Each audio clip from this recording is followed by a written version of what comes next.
Entrada da Audi no mundo da Fórmula 1, declaração polêmica do presidente da Ferrari, Fórmula 1 no Rio de Janeiro ou Fórmula 1 em São Paulo, Toto Wolff fora da Mercedes, enfim, tem um monte de coisa que eu quero conversar com vocês aqui no Portal Racing sobre tudo que está acontecendo no mundo da Fórmula 1 nesta breve semana. Tudo bem, pessoal? Meu nome é Guilherme Ferrari, sejam bem-vindos ao Portal Racing. Não deixe já de deixar aquele like, não deixe de se inscrever no canal, dá aquela forcinha pra gente. A gente tá ralando aqui para entregar conteúdos para vocês no mundo da Fórmula 1. Deixe seu comentário, compartilhe esse vídeo adiante. Vou deixar aqui para vocês também o nosso Instagram, Portal Racing F1, @Portal Racing F1. Segue a gente lá, dá aquela moral, curte as nossas postagens. A gente posta tudo o que está acontecendo nesse mundo muito louco que é o mundo da Fórmula 1. Eu espero que vocês curtam e, acima de tudo, se divirtam. Tudo bem? Vamos lá, vamos conversar sobre o que está acontecendo no mundo da Fórmula 1 nessa semaninha, nesse briefing de número 08. Não deixa de olhar os outros briefings, tá? Tem quase todo dia e tem conteúdo sobre o que está acontecendo no mundo da Fórmula 1 para vocês. A Audi está finalmente entrando no mundo da Fórmula 1. E como vocês sabem, é uma equipe nova que chega, não é uma equipe a mais, como é o caso da Cadillac, mas a Audi é um novo espírito de equipe. Uma coisa é quando uma equipe entra na Fórmula 1 e é uma marca, como por exemplo a Kick Sauber, né? Entre outras equipes que não é uma marca de carro mesmo. Eu adoro quando a gente tem uma equipe desse porte chegando, que é uma equipe que respira de fato a indústria automobilística. Uma coisa é uma equipe ser competitiva, ter uma estrutura de competitividade, como por exemplo é a Haas, a Kick Sauber, como por exemplo Racing Bulls ou a própria Red Bull. São empresas que não são empresas que fabricam automóveis. Já por sinal, a Audi já é uma empresa muito sólida no mundo de automóveis, sobretudo no mundo do automobilismo. A Audi, para quem não sabe, tem história e uma longa história. Quem sabe a gente não grava um vídeo somente sobre isso, falando um pouquinho sobre a história da Audi. Mas eu acho que agora a Audi marca um novo recomeço, sólido no mundo do automobilismo. E o lançamento do carro hoje marcou muito as redes sociais. A gente viu muita coisa acontecendo, viu muita gente postando. E o principal ponto de crítica é a questão da pintura. Eu vou ser muito honesto para vocês. É uma questão particular. Eu gostei bastante. Eu achei que as cores da Audi foram sensacionais. Não só reflete as cores que a Audi já utiliza no mundo da velocidade em outras categorias, Rally ou a GT3, as próprias séries mais antigas da Audi. Eu acho que a cor ela traduz muito bem o espírito da divisão esportiva da Audi, então tem tudo a ver com aquilo que a Audi quer representar no mundo da Fórmula 1 também. Muitas pessoas falaram da parte final do carro, né, que parece que é meio que dividido ali, gera uma impressão um pouco diferente. Eu não me incomodou esse detalhe, não vejo como algo que possa me incomodar. Eu gostei bastante, né, o vermelho, o preto e no caso o branco, mas ficou uma coisa mais fosca, né, um chumbo. A gente tem que levar em consideração que é um conceito de carro para o ano de 2026. O alvo principal desse lançamento é comercial. Apresentou esse carro para que as marcas que estão interessadas em participar dela na Fórmula 1 se engajem e se envolvam. Então não vai ser necessariamente esse modelo, alguma atualização ou outra vai ser levada em consideração para 2026. E a gente tem que levar em consideração que o carro ainda não tem as estampas, né, os adesivos das marcas que irão patrocinar a Audi. A gente não sabe quais são essas marcas. Então, mas esse primeiro print, vamos assim dizer, eu achei muito interessante e vai ficar muito bacana. Eu tenho certeza das marcas ali, o próprio logo da Audi, onde vai ser estampado, se vai ser na parte do motor, se vai ser na parte lateral dos side pods. Vai ser muito legal, estou muito ansioso para ver. E principalmente porque vai ser o carro do nosso brasileiro Gabriel Bortoleto. O que me anima também bastante do fato da Audi ter entrado, né, compraram 100% de participação e ser 100% Audi ano que vem, é uma estrutura de uma empresa que fabrica carro, é uma estrutura de uma empresa que conhece muito bem o mundo do automobilismo. Eu acho que não tem equipe melhor para o Gabriel estar do jeito que está. É uma empresa alemã, tem uma cultura de gestão de negócio, né, pertencente ao grupo Volkswagen. Então, eu acho que é mais um passo importante na carreira do Gabriel Bortoleto e muita coisa boa vai acontecer. Eu tô ansioso. Comenta aí o que você acha, se você acha também que vai ser muito bacana a Audi como estrutura de fato entrar na Fórmula 1 em relação à carreira do Gabriel Bortoleto, comenta aí embaixo. Uma outra coisa muito importante que aconteceu essa semana, que chocou aí o mundo da Fórmula 1, os entusiastas, os jornalistas, foi a declaração do presidente da Ferrari, o John Welcome, a Sky Sports, eu acho que foi o veículo que recebeu, né, essa declaração, dizendo que os pilotos deveriam se concentrar mais nas corridas, pilotar mais, enfim, e falar menos. Isso daí foi dito no contexto em que o presidente da Ferrari comemorava, falava sobre o que tem sido a Ferrari no mundo do Endurance, que é a FIA WEC, campeonato de corridas de longa duração, em que a Ferrari sagrou-se campeã mundial neste ano de 2025. Agora, o comentário foi sim um pouco ácido.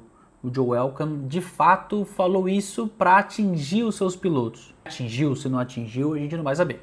O comentário foi ácido, o comentário repercutiu. A Ferrari, logo depois, o porta-voz da Ferrari, falando à ESPN, falou que não foi isso, colocou os panos quentes, que a Ferrari preza por união, que a Ferrari preza para que a equipe evolua em conjunto, em todos os departamentos, e colocou os panos quentes ali para amenizar a situação.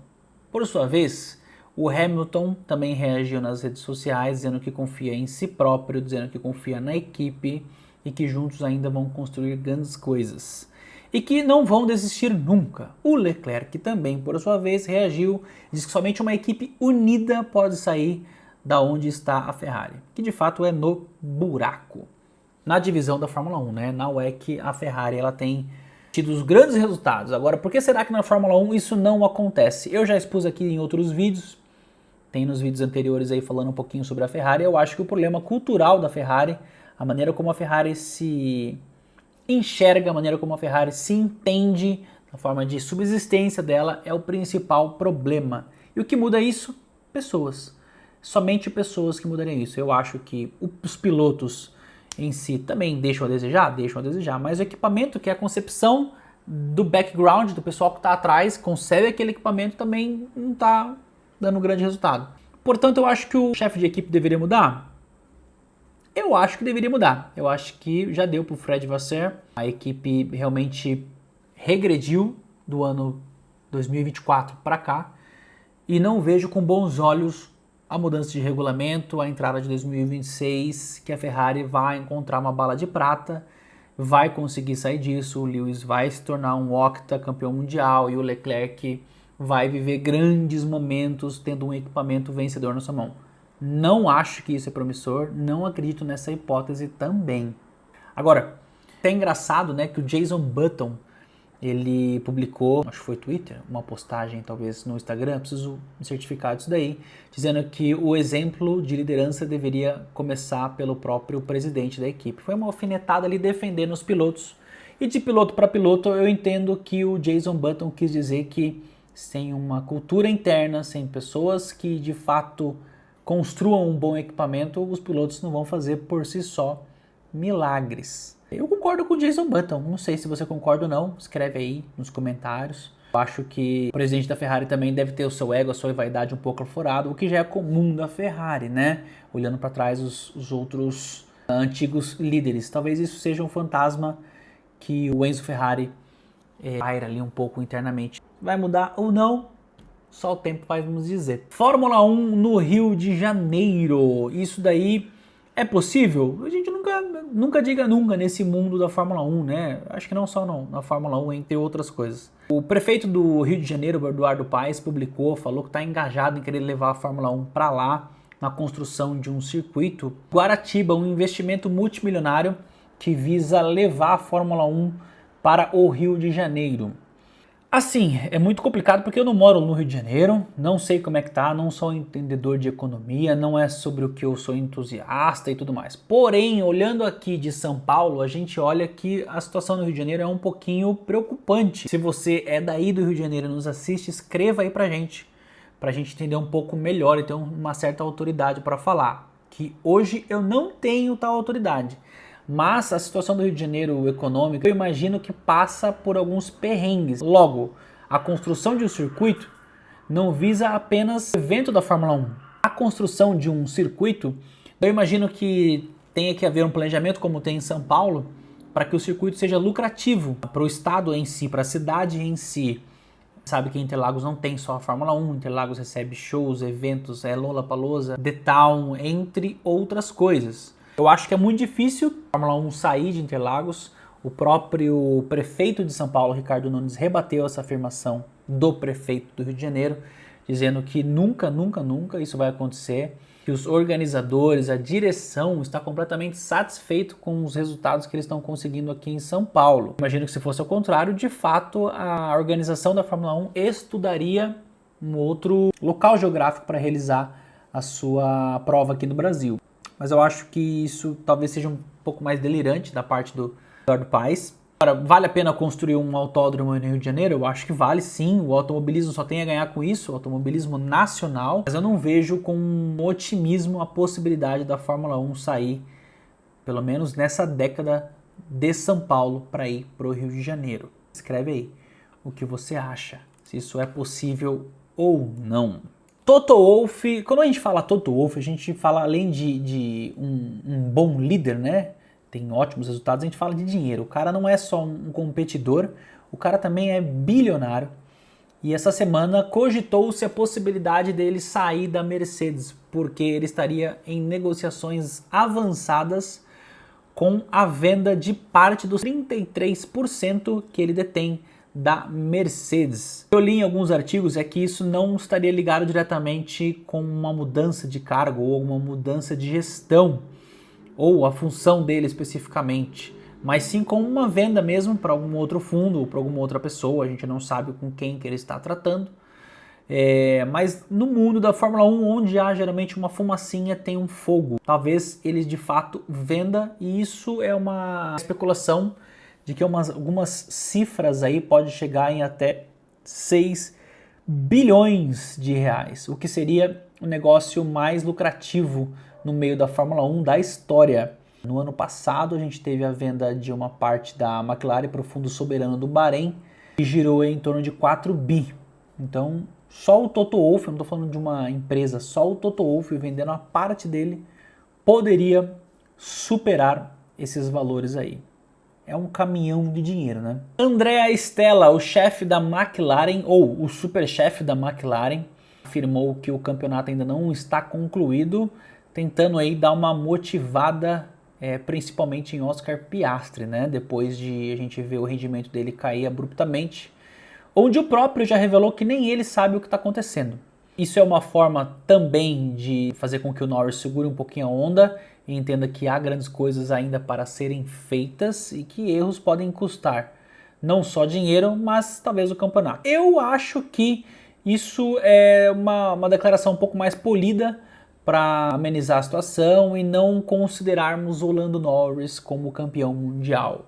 E não faz muito sentido. Eu já disse nos briefings anteriores que o Lando Norris, saindo de Interlagos, ele está com uma mão na taça e muito dificilmente ele vai perder essa oportunidade. Também falei nos briefings anteriores que Interlagos chegava no calendário com uma grande importância e aquele que saísse de Interlagos como vencedor estaria a um passo mais próximo de se tornar campeão mundial. E deu Lando Norris. Portanto, eu mantenho minha posição. Eu acho que o Lando Norris é campeão mundial, né? Ele não é de fato, não ergueu a taça. Matematicamente, o Piastri ainda tem possibilidade. E matematicamente também o Verstappen tem possibilidades, um pouco mais remota, mas eu acho que já deu o Lando Norris, a gente tem que aceitar isso. Um fato curioso que aconteceu essa semana envolvendo a Racing Bulls, ou Visa Cash App Formula One Team. Na celebração do pódio do Lando Norris, um staff, um funcionário da Racing Bulls, ou Visa Cash App, como você deseja chamar, estimulou a torcida a vaiar o Lando Norris. E essa semana a equipe italiana, sediada em Faenza, publicou que não é esse o espírito que eles desejam passar. Eles repudiam total atitude do funcionário e medidas internas já estavam sendo tomadas. Eu acredito que esse funcionário, dependendo do nível que ele seja, não me pareceu ser alguém de alto escalão, tenha rodado. A gente tem que tomar cuidado para que não haja essa futebolização do mundo da Fórmula 1. O mundo do automobilismo já é um mundo um pouco diferente e traz uma competitividade que parece ser bem solitária, mas não é, ela é totalmente coletiva. Portanto, um funcionário de uma equipe que estimula um funcionário a ser vaiado pode trazer problemas econômicos gravíssimos, sobretudo relacionados a grandes patrocinadores. Estou dando um viés para vocês comercial, mas também há um viés aí também muito crítico interno, né, de disputas ali. É muito perigoso que isso tome outras proporções, de um funcionário querer que o outro seja vaiado, principalmente no momento de celebração de pódio, onde a organização do campeonato entende que é o ápice do triunfo, né? O Lando Norris está sendo premiado, ou qualquer que seja outro piloto, e você, ao invés de aplaudi-lo, reconhecer que você perdeu, né, ter essa maturidade, você, muito pelo contrário, estimula que os outros vaiem e não reconheça a grandeza daquele que chegou lá no topo do pódio. Isso é muito é uma ética muito contrária ao que o esporte do automobilismo prevê, né? Outro que te superou, que venceu você, você tem que estender a mão e reconhecer que o feito dele foi maior que o seu. Vi uma declaração muito bacana do Max Verstappen, onde ele fala aonde que a equipe perdeu o caminho dos trilhos, que de fato começou o principal custo do campeonato dele. E ele descreve uma situação que é em Barcelona, numa corrida que ele descreve que a equipe estava perdida, o carro estava completamente sem os ajustes corretos, e ali era uma corrida onde ele estava muito estressado, colidiu com o George Russell, teve que devolver posição. Foi uma corrida muito crítica. Ele acha que ali foi um ponto onde a equipe se perdeu de vez e demorou a tempo para se recuperar. Comprometeu, portanto, o seu pentacampeonato. O Verstappen fala que ele poderia ter agido de forma diferente, principalmente com relação ao George Russell, e ele reconhece isso, né? Ele fala que ele voltaria atrás e faria diferente. Mas foi uma temporada complicada para a Red Bull, os resultados. Era um carro que começou vencedor, não conseguiu acompanhar a McLaren nos desenvolvimentos. Nas atualizações não deram tão certo quanto funcionaram para os papaias. E de outra maneira, eu acho que foi, tecnicamente falando, a melhor temporada do Max Verstappen. Lembrando a do Senna, né? Que o Senna também correu, mesmo fazendo grandes corridas, e ele não venceu. Eu lembro muito bem dessa situação. Então eu acho que também o Max Verstappen chegou ao seu ápice de técnica, de performance, de mentalidade, e mesmo não tendo levantado o caneco, né? Não levantará o caneco nessa temporada. Eu acho que o Max Verstappen, ele, para mim, um título particular, aquele que não ganhou, mas venceu, foi o Max Verstappen. O que o cara fez esse ano foi de cair o queixo. Eu acho que não tem outro piloto no grid atual que é capaz de extrair tanto do carro, bom ou ruim, quanto o Max Verstappen. Isso é um diferencial dele, que ele conseguiu fazer essa temporada entre trancos e barrancos, tendo um carro bom hora, tendo um carro que não era tão competitivo. O que ele conseguiu fazer demonstrou porque que ele é o piloto hoje a ser batido, por mais que ele não seja o campeão mundial da atual temporada. Muito bem, a gente vai acompanhando, a gente vai aqui com a nossa anteninha interceptando as melhores e maiores notícias do mundo da Fórmula 1. Eu espero que você tenha gostado. Vou deixar aqui um lembrete para você, não deixa de se inscrever no nosso canal, dá uma força, compartilha esse vídeo, comenta aí o que você acha, se você concorda ou se você discorda, e vamos para frente em breve com mais novidades aqui para vocês no canal. Tá bom, pessoal? Um beijo no coração de vocês e até a próxima.